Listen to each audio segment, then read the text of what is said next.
Hello and welcome to the Reuters Institute Global Journalism Seminar. This one is pre-recorded because this time the time zone defeated us, but I'm really happy to have Sinead Boucher with us from New Zealand.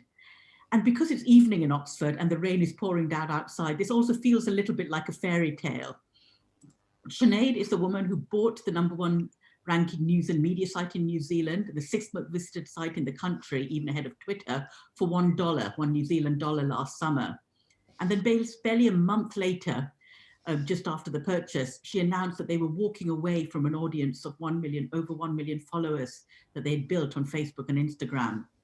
The move was described as an experiment, a brave one and a timely one, and one that has so many repercussions for the media industry worldwide and for journalists in particular. So I'm really happy to have with us here the journalist fellows at the Reuters Institute to talk to us. Sinead, thanks so much for joining us. Hello. Kia ora from New Zealand. Good morning here from New Zealand here, and thank you very much for inviting me. Thank you. So the first question is, how's it all going? You've been kind of 6 months down the line with a year, with the world in lockdown. How's it been? Well, I think it's been an incredible time here in New Zealand. We are in a fortunate position of being having no COVID in the country at the moment, no community outbreaks. So for us in New Zealand, we've been going about our daily lives much as normal, and in fact the economy is sort of in a real growth period at the moment, which was not expected coming out of the pandemic here. But maybe as a glimpse for what might be ahead for some of the other countries. So for us at Stuff, it's been 1st of June last year, I bought Stuff, which was the website, 49 newspapers, national, regional, local newspapers in New Zealand, some magazines, and a big social network called Neighbourly as well. And it's been an incredible time. And part of that has been being able to make the decisions that feel right for us now as a New Zealand owned and operated company, rather than one that was owned by a sort of foreign business. And we are, 7 or 8 months into our experiment around Facebook. And so far, I think, we are still experimenting, but we have learned a lot and have seen some real positives come out of that for us, but also some question marks about what next. Can you just talk through what was going through your head last June, which I know was winter for you guys? There's, like I said, Stuff, huge media organization in financial crisis, massive turmoil. Your background is a reporter rather than a kind of a businesswoman. So it must have taken tremendous guts to go in and say, right, I'll do this and I'll do it for $1. Well, it was a unique combination of circumstances that were actually brought about by the lockdown that we went into here in New Zealand at those sort of early stages of the COVID pandemic. But what I would say is, that those circumstances included having our former parent company being bought by another Australian big television network. And we were like the free gift with purchase. They didn't really want to own a New Zealand business. We just came with the deal. And so they had us up for sale for about a year, sort of looking at options to sell us. And they had got to the point, this time last year, they were in discussions trying to sell us to another big New Zealand company, NZME, which we'd already had a merger with them rejected by our competition authority here in New Zealand. So that was always going to be a big ask. But scroll forward to the lockdown when, as we all know, nobody knew how that was all going to play out, how long things would be closed down for. New Zealand went very hard into lockdown. The whole country closed down. All businesses had to close down unless you were effectively a supermarket or a medical business or something really essential. So for our business, like the rest of the media here, advertising just stopped. There was nothing to advertise. At the same time, our audience went through the roof, looking for news and information on what was happening. But so for our owner, that brought about a panic where they were worried about what might happen to the business. Would they need to bail us out or give us cash? At the same time, they were trying to focus on all the same things happening in Australia. But here in New Zealand, we, 900 staff, half of them are journalists, all those titles, biggest news site in the country, 160 years of publishing history. And when I came to this sort of conversation one night with the CEO of Nine, our parent, who were really, I think, we're probably just going to move to wind you up, and that might start next week rather than bother trying to push ahead with a sale. And at that point, and still, we were not in financial crisis, and we have never been in financial crisis. We've always been a profitable company, and we're still making a lot of money from print as well as digital. So it was just such a frustrating and terrifying experience to think that all of that company could be wiped out just so, to suit an overseas corporate viewpoint. So I offered, I was the chief executive at the time, still am, and I rang the boss and said, well, rather than do that, why not hand me the company for $1, and I'll take it on and go forward. And, that was a very surreal experience in lockdown, sitting at the kitchen table with my, Ugg boots on like everyone else, sort of signing and going through this very quick 2-week period of taking ownership of the company. But I have to say it has been a fantastic experience, and probably the best thing for all of us. We've been going really well from there. We're on track, for example, to have a record digital advertising year. Our print subscriptions have, benefited from that sort of COVID bump. And our main issue at the moment around advertising in this country is the fact that New Zealand is at the end of the shipping lines around the world, and our retailers and motoring companies and things getting enough goods into the country to sell and advertise. What was the conversation you had with your newsrooms? Did you have a conversation with them before you kind of went to the owners? Not before, Right. Because I was in this position of, the newsrooms who were, working really hard and, covering the pandemic. And at the same time, I was involved as the CEO in these sort of more confidential discussions about what might happen to the company. So no, we didn't. We sort of shielded people from that at the time, for sort of several reasons, really. But there was no point trying to, lay that out to the whole staff at a time that was already very worrying and uncertain for everyone. I shared it with my executive team, but I didn't tell them either that I was thinking about doing this, because actually it was a very quick sort of decision and thing. And I also didn't really want to share it until it was a done deal. I didn't even tell my family, my parents or my brothers and sisters, and that was actually a very fun Zoom call, having the family call when I told them that. So it was announced to the business at the same time it was announced to the markets in Australia. And I remember just sitting out in the office. We just a very open plan, building. And the news went out, and I was really nervous about how people might react to that, because from their point of view, could be seen from going from the arms of a big, financially safe corporate to a single owner.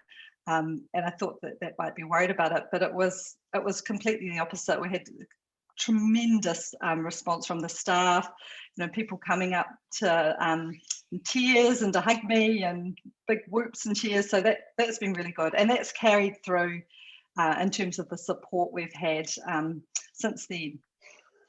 That's what I was going to ask you. So the newsroom has been supportive, and everyone's basically stayed on board with the project, so you're able to convince people very quickly. Absolutely, absolutely. And I would say the same has been true of public support as well. We had enormous, outpouring of public support for what we do, and from New Zealand businesses as well. And that sort of carried us through as well.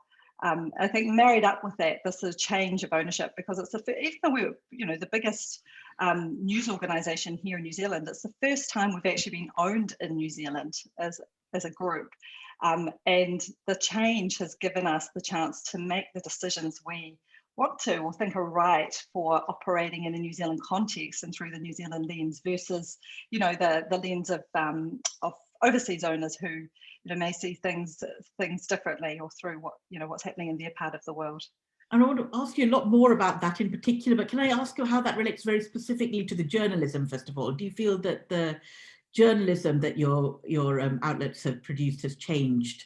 And I'll come on to the Yes, kind of I do. platform distribution of business. Yeah, I do. And I think that is linked to the fact that we are now able to make our own decisions. I think one of the first things that we did in the first sort of week was redefine the key measures of success for the company. And of course, you always need those sort of financial type metrics, but we've set very strongly as our number one metric of success is growth in public trust in us and what we do.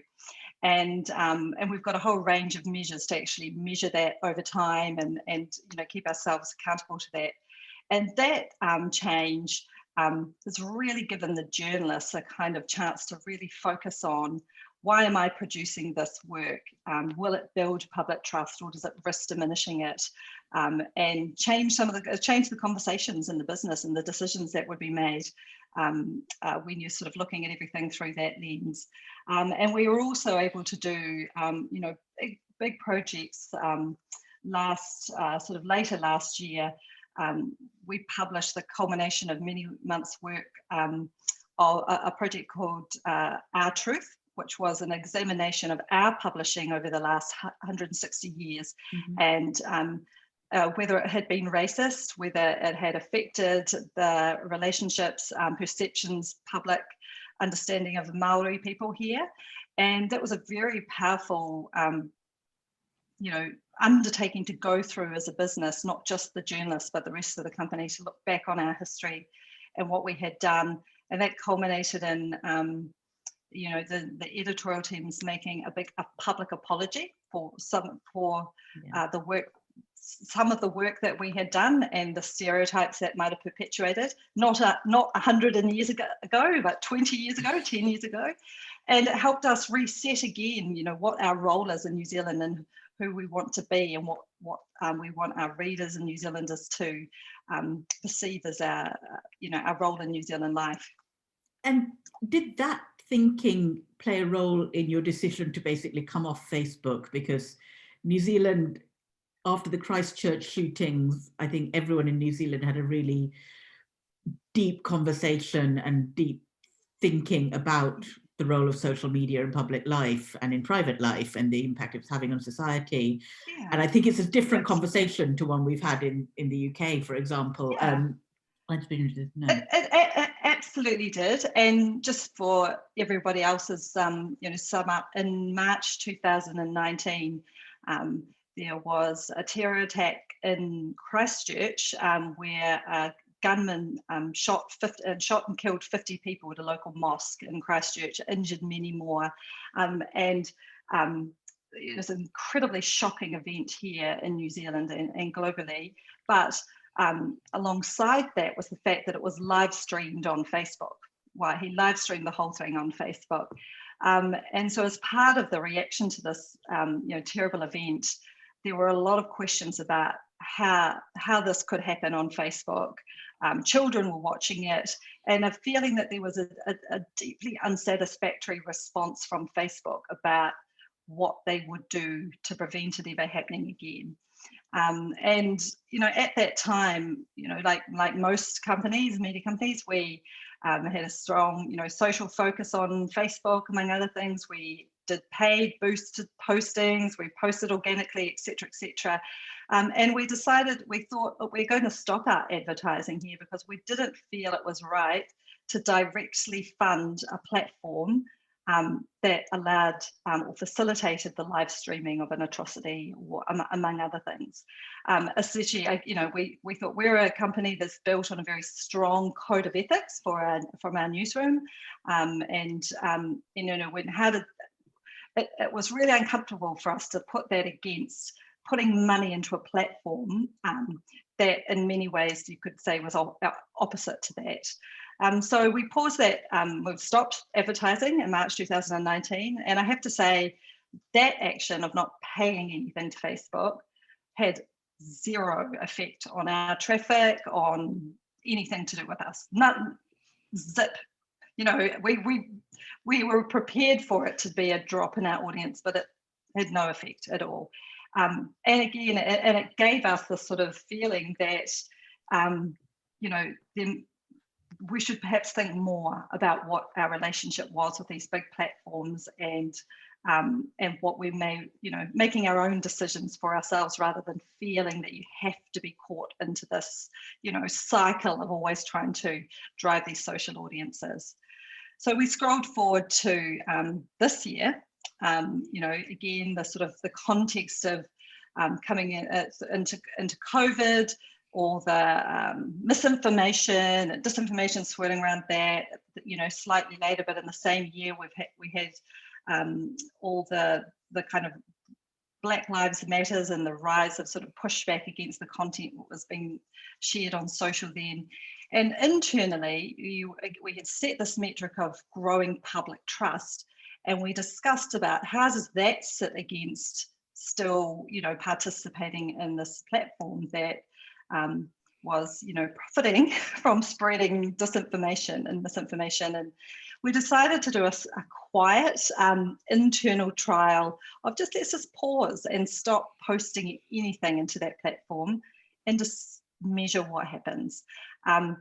But, you know, that given that we are a news organisation, that didn't stay very quiet. It, you know, it leaked out straight away, and those intentions, which attracted a lot of attention, you know, from other news organisations, but actually also a huge amount of discussion here publicly and support for that move. So at the time, we thought we might pause it for a month or so just to see what happened. But here we are, you know, 7 odd months later, and we still are not engaging in Facebook, although we're very clear that we still consider that an experiment rather than a permanent decision. And you know what, we've learned a lot over those months, things that weren't always evident in the early weeks, you know, and on other things we're still trying to understand the real impact of that. You know, it's much clearer to see things that are happening to traffic, less clear to see what that means from your journalism reaching people that you really want to have access to, you know, trustworthy, credible information, if they're mostly, you know, operating in a Facebook environment. And what, in fact, has it had on your traffic? Okay, so so if you look on a straight year on year kind of comparison, our UVs on a simplistic way of looking at it, our unique visitors are up almost 5%, and page impressions are up about 9% on a straight year on year. But if you think, okay, this has been a big news year, and if we had expected we would have at least grown 5% of audience, you know, all things being equal year on year, then the visitors are pretty much flat, and page impressions are still up about just under 4%. But then we kind of sort of thought, look, it has been a unique news year, and if we, you know, I don't know how audiences and traffics have gone in the UK, but you know, for us here in New Zealand, where the pandemic lockdown was all about this one big burst at the beginning, with some sort of spiky things during the year, and then we had an election and the US election. I think we think we would have expected to have grown more, or retained more, or maybe of that initial big burst of traffic. And so we think that being off Facebook has probably cost us between 5 and 10% of the sort of audience where we may have been. But that's it's what we would say is it hasn't been disastrous by any means. And the audience that we mostly already had on Facebook has found us in other ways. How have they found you? But, well, our direct traffic has gone up, and our search traffic has gone up, and our social traffic, which is, you know, predominantly was Facebook, Twitter, and you know, other things, a very tiny part of our audience. So that's probably gone from about 18–19% of our audience would have come from Facebook initially. And post the trial, that's gone down to about 10 or 11%. And that 10 or 11% are people who are just still sharing our content among themselves rather than us posting. So it's sort of, it's been interesting to try and unpick what, you know, what the real impact has been. Where we are now, though, is just thinking, well, these are the things that, you know, have happened to our traffic. But what about the reach of our journalism to people that we really think it's important to see? And here in New Zealand, particular groups, Pacific Island, Maori people, Asian people, stuff is under performing in those audiences versus Facebook. And Facebook is the area where many of those groups are accessing news, if at all finding news. So we're trying to, you know, our on a very you know, cynical bottom line way of looking at it, you could say the move out of Facebook hasn't harmed us because the more affluent shopping type of audiences are all still on stuff. But from a journalistic point of view, when we think about the impact we want our work to have, and the sort of, you know, particularly as we head into this year with the rollout of the COVID vaccines here in New Zealand, there's a particular, you know, tendency towards vaccine hesitancy or anti-vax sort of, you know, movements. You know, we're really at the point now discussing, well, if we're not able to reach those groups via Facebook, are we failing in, you know, some way in our journalistic mission of being able to combat misinformation? And that's sort of a very live discussion for us at the moment. What's your, I mean, I'll ask you to look into the future, but what's your instinct about where the solution to this might lie? Where will you find these people? I think it's, you know, the reality is we could go back onto Facebook and publish a lot of incredible work, for example, about vaccines and COVID and, you know, truthful information. And just because we publish it on Facebook doesn't mean it's getting seen by the people who may otherwise be prone to seeing fake information, or, you know, get drawn into conspiracy sort of bubbles about it. It's not, you don't just marry one for, you know, you can't just marry that up. And talking to, you know, we've reached out to Facebook to sort of talk to them about our perspective. That's one of our key things is, you know, the initial kind of response there was, well, we can teach you to be really good at not only organic, but targeting those audiences with paid advertising, which is, to me, that's not the answer. You know, why should a news media organization have to pay the platform that's allowing misinformation to spread to kind of clean that up? So I'm, you know, where I am at the moment is I'm hoping that, you know, and we are, you know, are sort of discussing things with Facebook, that there may be a solution where we could work up something where journalism can be put in front of people who may otherwise be seeing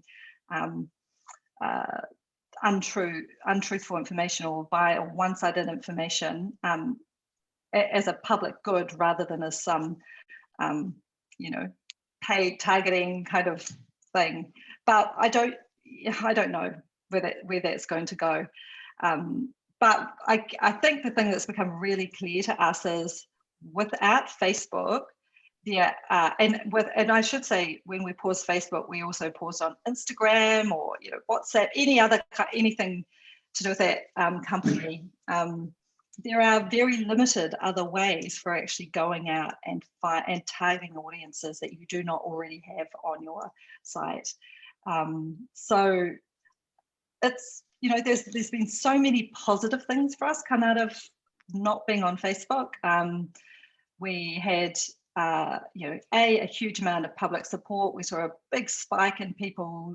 We run a digital voluntary donation program rather than a paywall. That shot right up. We also had the sort of unexpected benefit of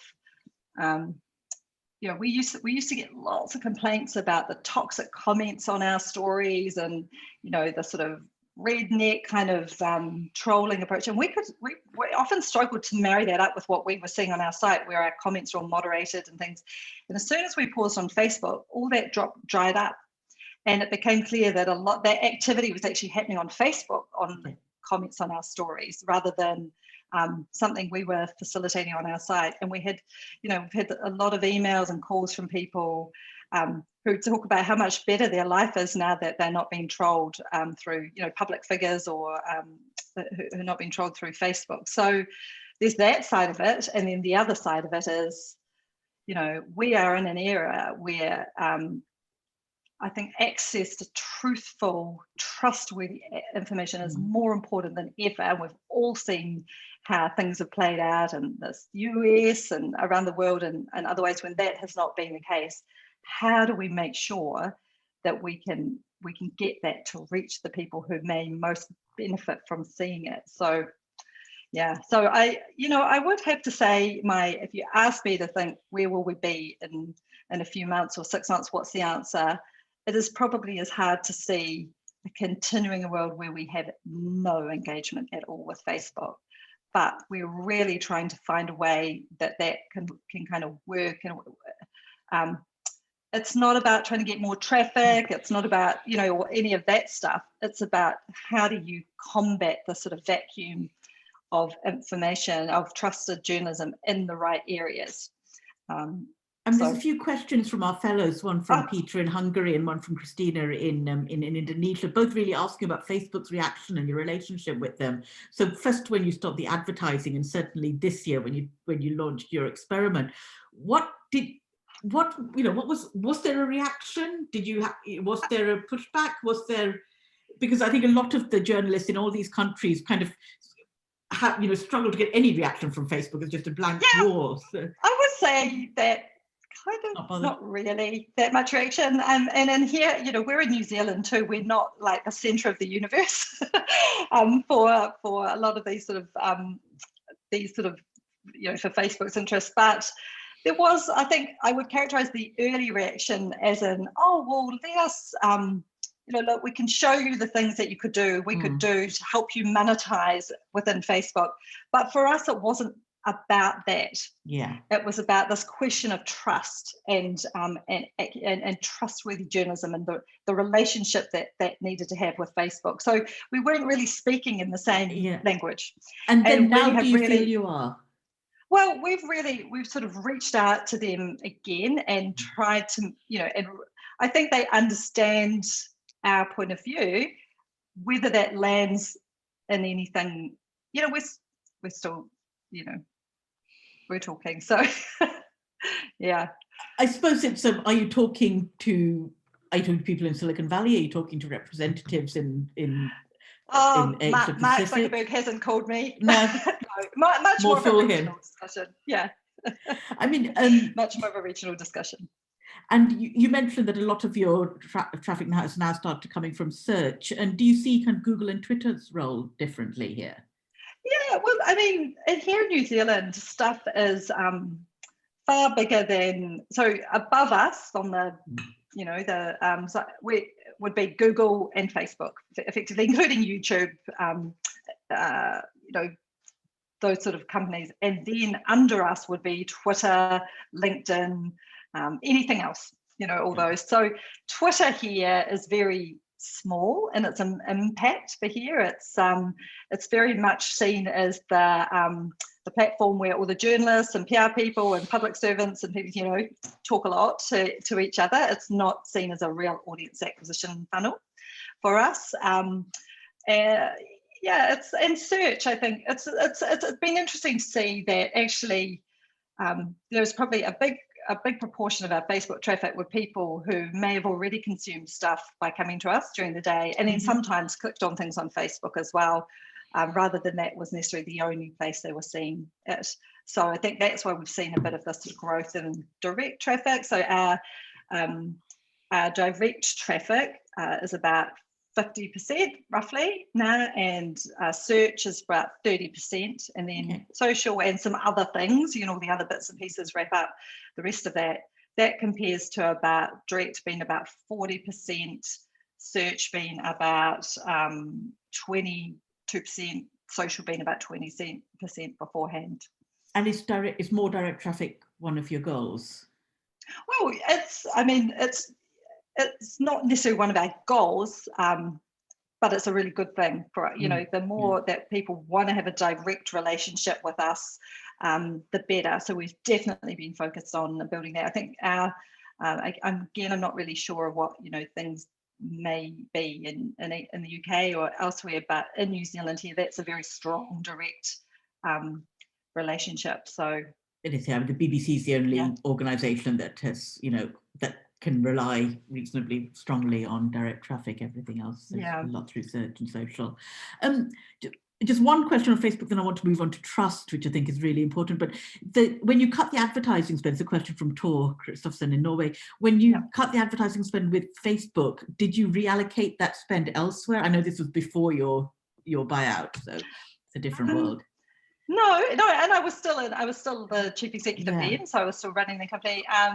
No, like we didn't sort of directly transfer that to other places, but we still did, some Google advertising, and so we didn't necessarily move it all somewhere else to try and substitute it. We stopped spending the money mostly. Okay. And if we go talk about like the impact it had on trust, because you mentioned your donor program, that's Stuff Supporter, isn't it? It's a Stuff Supporter program. Yes. Yeah. And what kind of people began giving? I'd be really interested to know where you got these donations from. So it's, again, the launch of that program was to a degree something that came out of the lockdown weeks, being part of a company that's up for sale, where Stuff did not have a paywall or a paid content sort of offering, digital offering, but like everybody else, we're really discussing our strategy there and thinking about different options. But as a company that was being held for sale, and wouldn't have been much appetite to help us invest in the kind of technologies and things we needed to put in place to launch a fully paid content strategy. But we did think that we would try something that was a bit more akin to The Guardian, where we asked people to support our work if they valued it, rather than put up the sort of block to that. And that was partly because of our circumstances around ownership, but actually it was something that really felt it fitted us more, particularly at that time, and our goal of trying to make sure good New Zealand journalism could reach the people that needed to see it. So we rolled that out during the lockdown. We were one way or another, we were locked down for 6 weeks, 6 hard weeks, and big spike of support at the beginning of that. I think a lot of that was about, we really see the value of journalism at this time. We want to support you. People mostly signed up. We gave them the option of a one-off monthly or annual donation. Most people have signed up for recurring contributions, and then that sort of spiked again. It's what we could see is things where we did really strong journalistic projects, or we did moves that were about reinforcing trust, or setting out our own kind of New Zealand centered approach to things. Always prompted big spikes. The buyout prompted a big spike. The Facebook move prompted a big spike. The Our Truth project, the apology to our native people for our role, prompted the biggest spike. Also prompted some newspaper cancellations, but overall, people have viewed it as a way of showing their support and appreciation, either for an overall body of work or a particular thing, that's resonated with them. We've done things where we've, a particular big investigation. We've got, one recently, a sort of Me Too-esque kind of investigation that we've done, that prompted some significant donations from people who really resonated with personally. So and I'd say where we are with it now is probably comparable to what we would have expected on trends with a paid, more traditional paid content strategy. And but again, who knows how? I think that's going to be part of our kind of roadmap ahead, rather than the full picture for us. I mean, it's really interesting listening to you and also keeping an eye on what's happening in Australia at the same time. And I won't ask too much because there'll, a lot can happen in 2 weeks.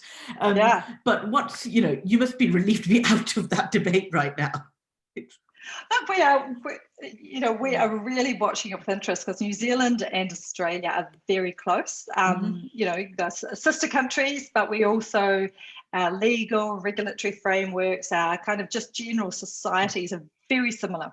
So often we share very similar approaches to things. So we're really watching with interest here how things play out in Australia. And so far, the government here has not made any steps towards, addressing in any way the sort of the Google, Facebook power, or in any way, but are watching Australia closely. We know that, and we, as a former part of the big Australian companies, some of the big Australian companies have been involved in that. We really cheer them on and hope. And it does seem like the Australian government is very determined to get this through very quickly. So, and then we'll watch what happens then. Okay.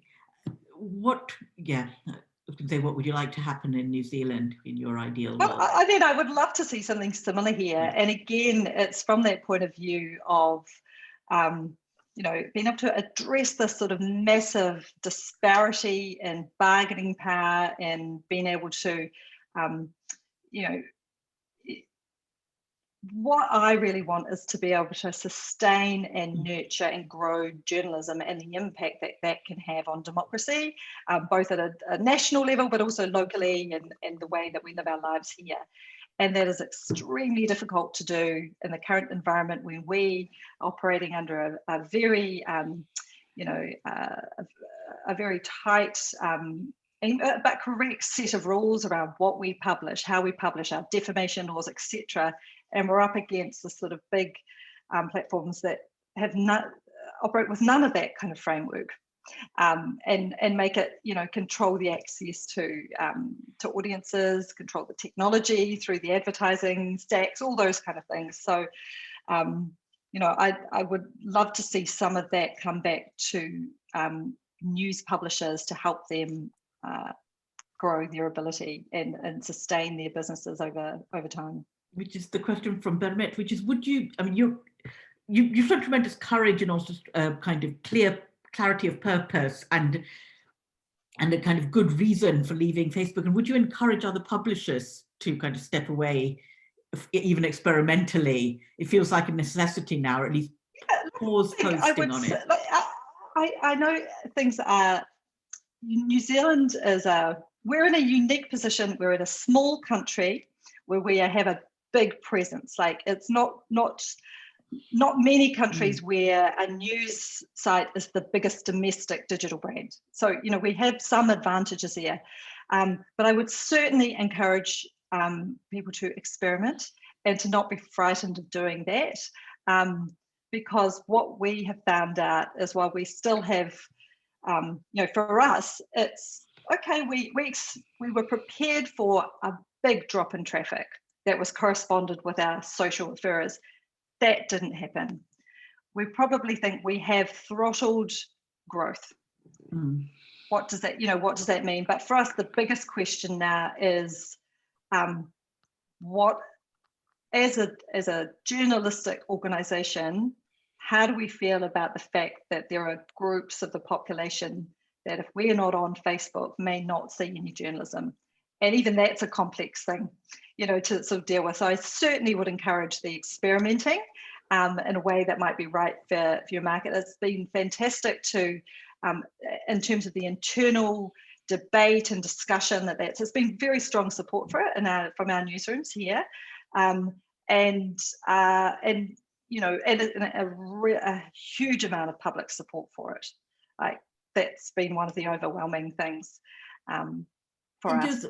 Can I just talk a little bit more about the newsroom? So you said there's huge, overwhelming support for it, but I'd be really interested to know how your individual journalists still use social media. Do they still use it for personal accounts? Do they promote stories on it? And crucially, do they use it as part of their kind of story gathering process still? Yeah, so we were very clear we weren't telling all of our journalists to stop being on Facebook. You know, I still have a Facebook profile because that's where my family still post all their news and things like that.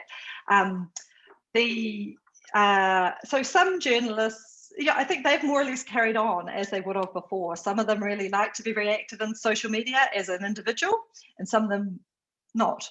But I think I would say that more naturally they gravitate towards Twitter, and more so as a forum for like-minded, discussions and things like that, rather than Facebook.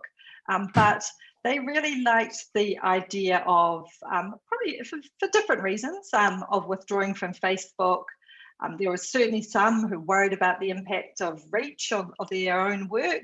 There were some who really were so glad because they hated the trolling and the comments that they would always be personally subject to on Facebook, and in a group that's also really kind of feels proud that we've taken the decision into our own hands and have not felt like there's no other path to pursue. So it's been good, and it's encouraged also experimentation in other ways. Things like we probably experimented with other things that we may not have got to, things like TikTok and some other bits and pieces as ways of reaching out. And do they connect you to different communities? Well, that's probably, I think they do connect us to some different communities, but they're still very small. The audience or the appeal of a TikTok audience for our news content is niche. In a country with not a very large population, so quite small. Yeah.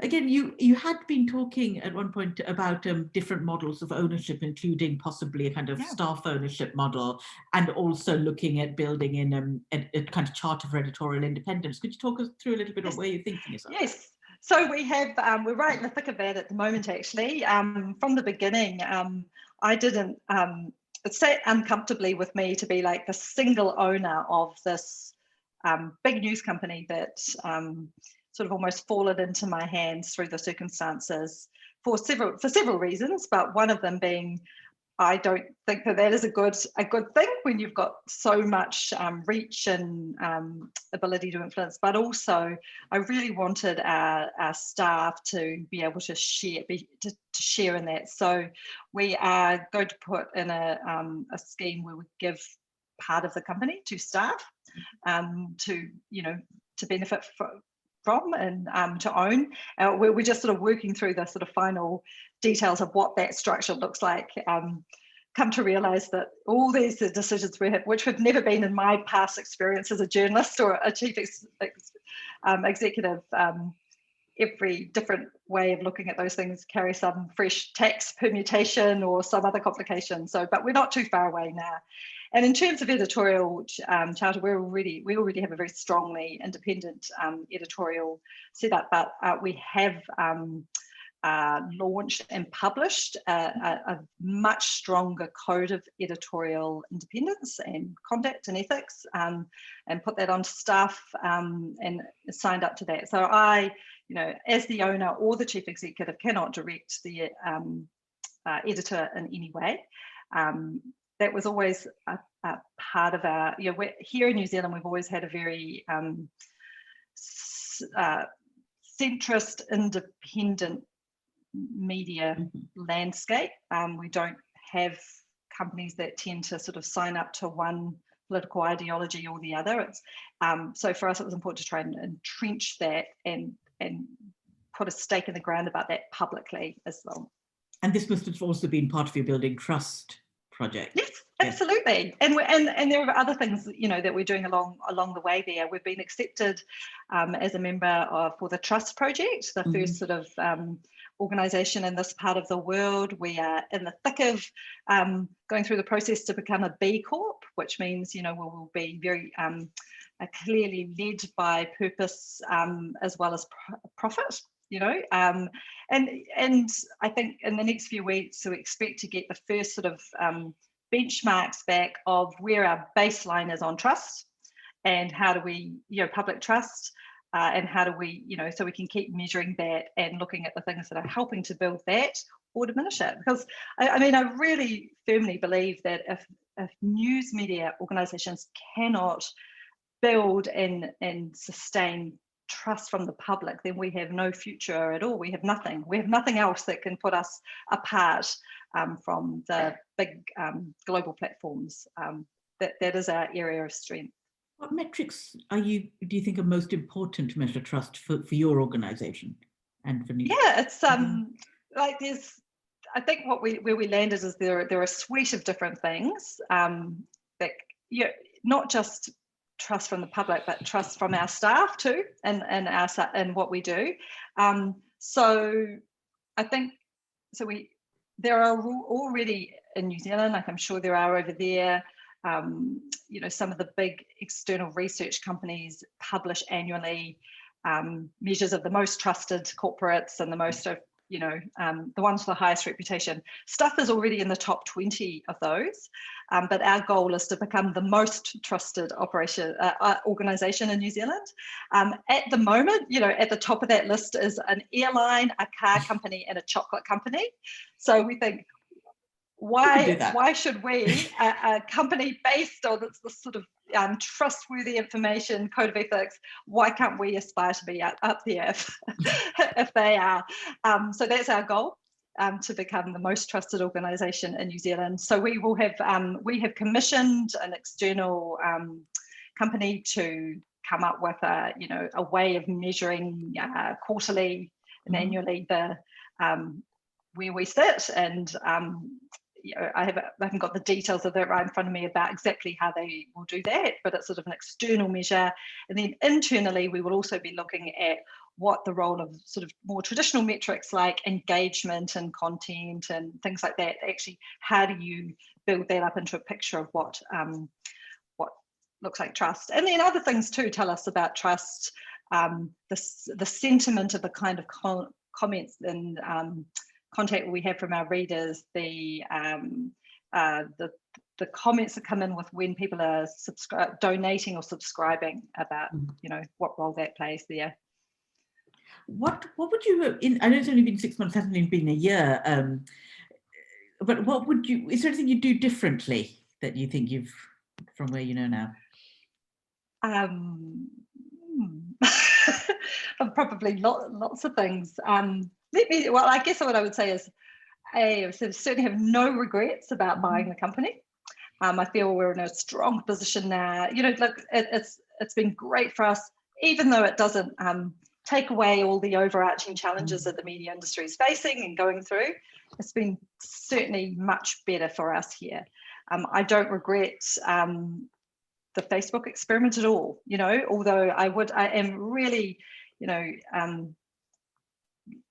keen to be clear that we're still trying to figure out what that future relationship is, rather than drawing the hard line and saying we could never have, we're still going through that.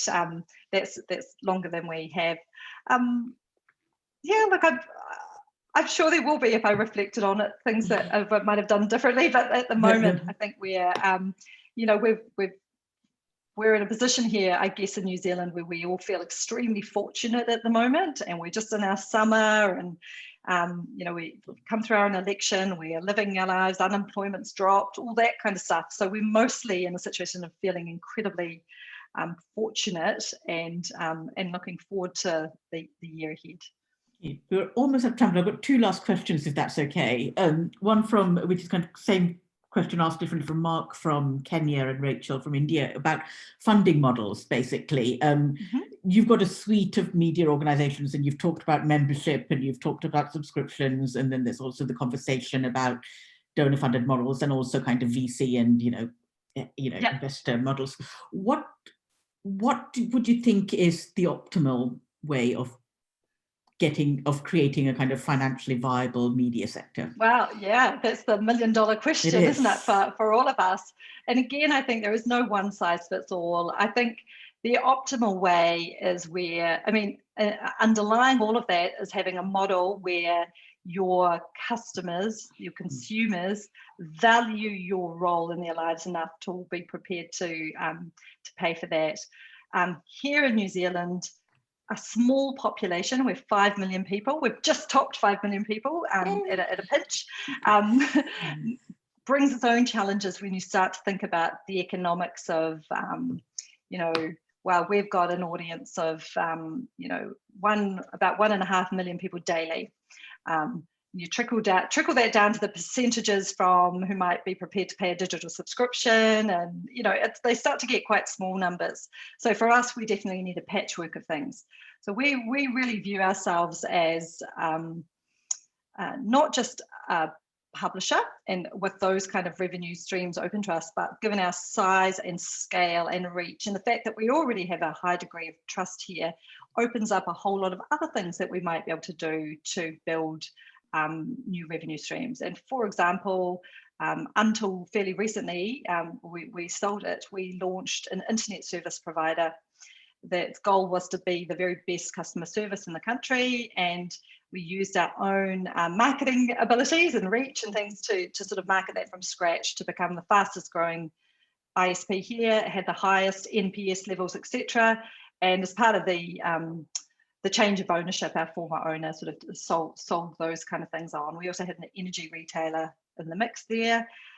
So we kind of view ourselves as having an ecosystem of things, where we have this big platform of stuff. We also have a very big, in the New Zealand context, hyper local social network called Neighbourly, which is I would say almost the same as Nextdoor for those countries that have Nextdoor in theirs. It's a community thing that's about one in 3 New Zealand houses signed up to Neighbourly.